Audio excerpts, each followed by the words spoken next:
আজ একটা কঠিন প্রশ্ন করো নিজেকে, আমি আসলে কতটা প্রয়োজনীয় খরচ করছি আর কতটা করছি শুধু অভ্যাসে। আমরা অনেকে আয় বাড়াতে চাই, কিন্তু আয় বাড়লে কি শান্তি আসে? না, আয় যত বাড়ে খরচও তত বাড়ে, যদি তুমি নিজের খরচের উপর নিয়ন্ত্রণ রাখতে না জানো। তাই আজকের ভিডিওতে আমি তোমাকে বলবো কিভাবে খরচ কমিয়ে জীবনকে বদলে দেওয়া যায়। 1. খরচ কমানো মানে কষ্ট নয়, বরং স্বাধীনতার পথে যাত্রা। অনেকেই ভাবে খরচ কমানো মানে নিজের আনন্দ কেটে নেওয়া, কিন্তু বাস্তবতা হলো যত তুমি খরচ কমাতে শিখো ততই তুমি নিজের ভবিষ্যতের উপর নিয়ন্ত্রণ নিতে শুরু করো। খরচ কমানোর মানে হচ্ছে তুমি এখন মনের অন্ধ ইচ্ছেগুলোকে নয়, বুদ্ধিকে প্রাধান্য দাও। এটাই আত্মনিয়ন্ত্রণের চূড়ান্ত রূপ। 2. প্রতিদিনের ছোট ছোট খরচ বড় ক্ষতির কারণ। তুমি হয়তো ভাবছো একটা স্ন্যাক, একটু ঘোরাঘুরি, এতে কি আসে যায়, কিন্তু একদিনে যেটা 50 টাকা সেটা মাসে দাঁড়ায় 1500 টাকা, বছরে 18,000 টাকা।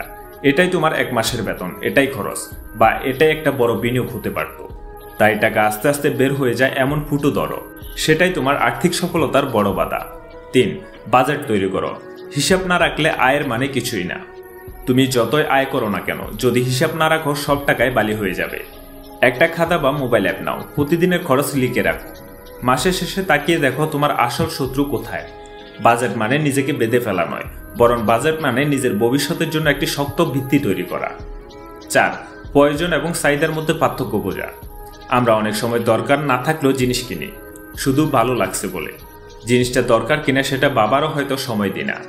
তুমি যখন খরচ করো তখন শুধু জিনিস কিনো না, তুমি তোমার সময়, পরিশ্রম, ভবিষ্যতের শান্তি, এমনকি তোমার পরিবারের স্বপ্নগুলো বিক্রি করে দাও।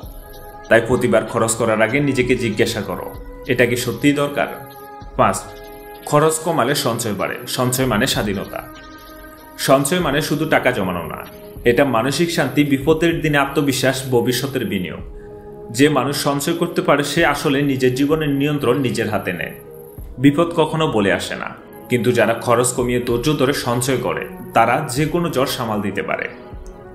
অবশেষে বলা যায়, জীবন বদলাতে চাও কি? তাহলে প্রথম কাজ নিজের খরচের উপর নিয়ন্ত্রণ আনো। অপ্রয়োজনীয় খরচ বাদ দাও, প্রতিদিন নিজেকে মনে করাও আজকের নিয়ন্ত্রণই আগামীকালকে স্বপ্নময় করবে। খরচ কমাও, আয় বাড়াও, সঞ্চয় করো এবং নিজের ভবিষ্যতের দায়িত্ব নিজের কাঁধে তুলে নাও। কারণ অর্থ নিয়ন্ত্রণে থাকলে জীবন নিয়ন্ত্রণে থাকে।